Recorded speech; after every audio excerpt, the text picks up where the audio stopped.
सूक्ष्म शिक्षण के चरण। दोस्तों, जैसा कि आपको पता है कि स्टैनफोर्ड विश्वविद्यालय में इसकी शुरुआत की गई थी। अतः स्टैनफोर्ड विश्वविद्यालय ने सूक्ष्म शिक्षण के निम्न 6 प्रमुख चरण बताए हैं। ठीक है, पहला क्या है? पाठ्य योजना, यानी कि सबसे पहले अध्यापक या फिर छात्राध्यापक पाठ्य योजना तैयार करके लाएंगे। दूसरा क्या है?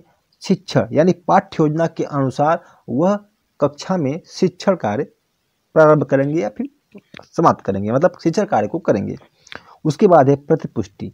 शिक्षण कार्य के उपरांत अध्यापक या फिर छात्राध्यापक को फीडबैक दिया जाएगा, मतलब कि उन्होंने कैसा पढ़ाया, उनका अध्यापन कैसा रहा, इसके बारे में उनको जानकारी दी जाएगी। कहाँ पे त्रुटियां रहीं, कहाँ पे अच्छाइयाँ रहीं, उनकी कमियों को बताया जाएगा ताकि वह अगली बार उसको सुधार।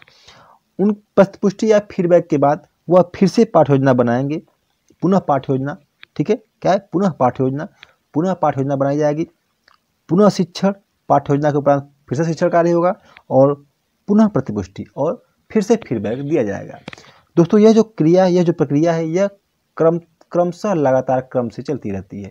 ठीक है, यह एक सर्किल के अनुसार चलती रहती है। पहले पाठ्य योजना, फिर शिक्षण, पहले पाठ्य योजना, फिर शिक्षण, फिर प्रतिपुष्टि, फिर पुनः पाठ्य योजना, फिर पुनः शिक्षण, फिर पुनः प्रतिपुष्टि, फिर पुनः पाठ्य योजना, फिर पुनः शिक्षण, फिर पुनः प्रतिपुष्टि, फिर पुनः पाठ्य योजना। ऐसे एक सर्किल चलती रहती है। दोस्तों, स्टैनफोर्ड विश्वविद्यालय ने इस पूरे चक्र के लिए, जो ये पूरा चक्र चल रहा है, ठीक है, कौन सा चक्र चल रहा है?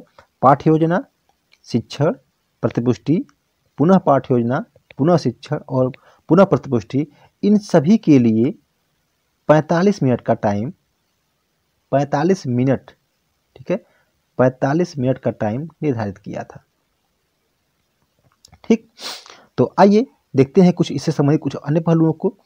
दोस्तों, स्टैनफोर्ड यूनिवर्सिटी ने इसके लिए जो प्रतिमान स्थापित किए थे, उसमें उन्होंने शिक्षण, सबसे पहले किसको स्थान दिया था? शिक्षण को। कितने मिनट का?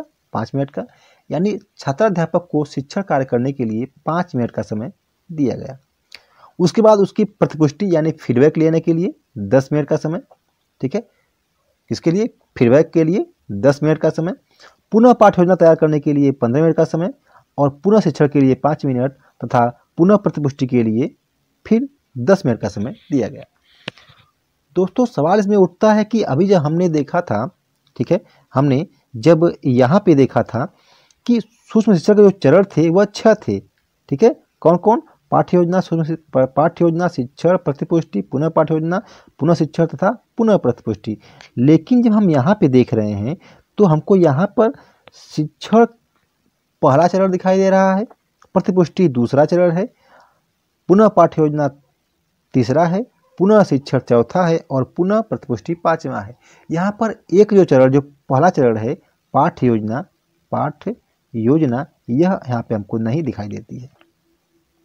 तो यह ध्यान देने योग्य बात होती है कि जब बात हम सर्किल की करते हैं तो उसमें सिर्फ और सिर्फ 5 चरणों को ही गिना जाता है। जो पहला चरण होता है, जो इसमें जो टाइमिंग की बात आती है, जो चक्र की बात करते हैं, जो पहला जो चरण होता है पाठ्य योजना, इसको निर्धारित करने के लिए अध्यापक के पास बहुत सी टाइम होती है, वह उसको घर से तैयार करके लाता है। तो उसकी टाइम को इस सर्किल में काउंट नहीं कर सकते हैं, इस चक्र में काउंट नहीं कर सकते हैं।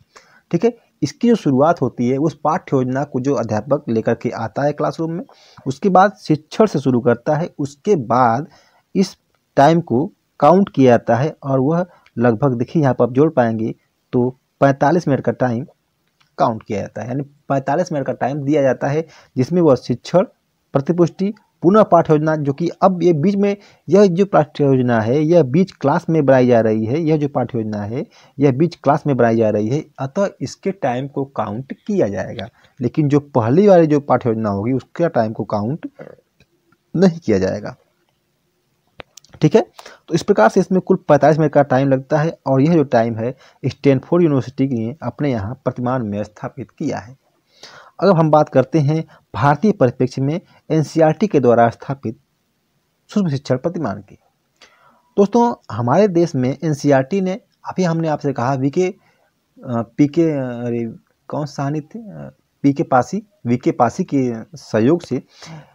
पासी के सहयोग से सूक्ष्म शिक्षण प्रतिमान को भारत में लागू किया और उसके लिए उसमें भारत में शिक्षण के लिए 6 मिनट का टाइम निर्धारित किया गया था। कितने का? शिक्षण के लिए 6 मिनट का टाइम निर्धारित किया गया। बात करेंगे अगर प्रतिपुष्टि की, तो प्रतिपुष्टि के लिए भी सिर्फ 6 मिनट का ही टाइम निर्धारित किया गया।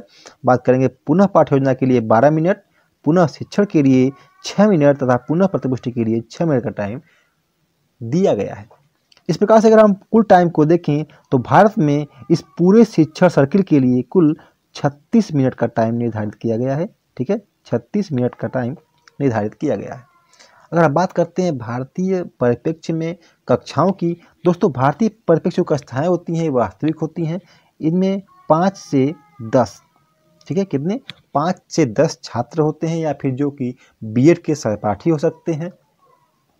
ठीक है, इसमें जो फीडबैक देने वाले होते हैं, जो प्रतिपुष्टि देने वाले होते हैं, यह भी बीएड के सहपाठी, बीटीसी के सहपाठी या फिर कोई अध्यापक विशेषज्ञ हो सकते हैं। ठीक, प्रत्येक कौशलों के लिए 6 मिनट का टाइम दिया जाता है। प्रत्येक कौशल के लिए 6 मिनट का टाइम और एक बार में एक कौशल, ठीक है, एक बार में एक ही कौशल का विकास किया जाता है। ठीक है दोस्तों, यह थी सूक्ष्म शिक्षण से संबंधित कुछ महत्वपूर्ण बातें, कुछ महत्वपूर्ण पॉइंट्स जो कि बहुत ही अनिवार्य थे, जो एग्जाम्स में पूछे जाते हैं और इनसे संबंधित सवाल प्रत्येक एग्जाम में आते ही आते हैं। ठीक, अगर हम कभी कभी एक चीज़ आप ध्यान रखिएगा, कभी कभी बात कर लेते हैं इसके सर्किल की, तो आप ध्यान दीजिएगा कि यहाँ पे जो आता है सबसे पहले क्या आता है, सबसे पहले आता है शिक्षण। सर्किल की बात करेंगे तो क्या आएगा, शिक्षण, फिर क्या आएगा, फिर आएगा प्रतिपुष्टि, फिर क्या आएगा पुनः पाठ योजना, फिर क्या आएगा शिक्षण। यह 3 सर्किल घूमती रहती है, पाठ्य योजना, शिक्षण, प्रतिपुष्टि, पाठ्य योजना, शिक्षण, प्रतिपुष्टि। ठीक है, उसको आप ऐसे ध्यान दे सकते हैं कि पाठ्य योजना, फिर क्या होगा आएगा शिक्षण, क्या होगा शिक्षण, फिर क्या होगा प्रतिपुष्टि,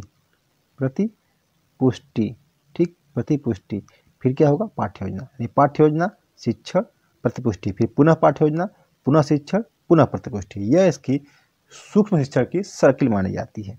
ठीक है दोस्तों, यह कुछ महत्वपूर्ण बातें थी जो इस वीडियो के माध्यम से आप लोगों तक पहुंचाई गई। यदि वीडियो आपको अच्छी लगी हो तो वीडियो को लाइक कीजिएगा, अपने दोस्तों के साथ शेयर कीजिएगा। यदि आप हमारे चैनल पर नए हैं तो हमारे चैनल विद्यासागर को सब्सक्राइब कर लीजिएगा, जिससे कि हम आने वाले टॉपिक्स पे ऐसे वीडियो बनाते रहें और आपको लाभान्वित करते रहें। तो मिलते हैं किसी अन्य टॉपिक पर किसी अगले वीडियो में, तब तक के लिए पढ़ते रहिए। Take care, good night.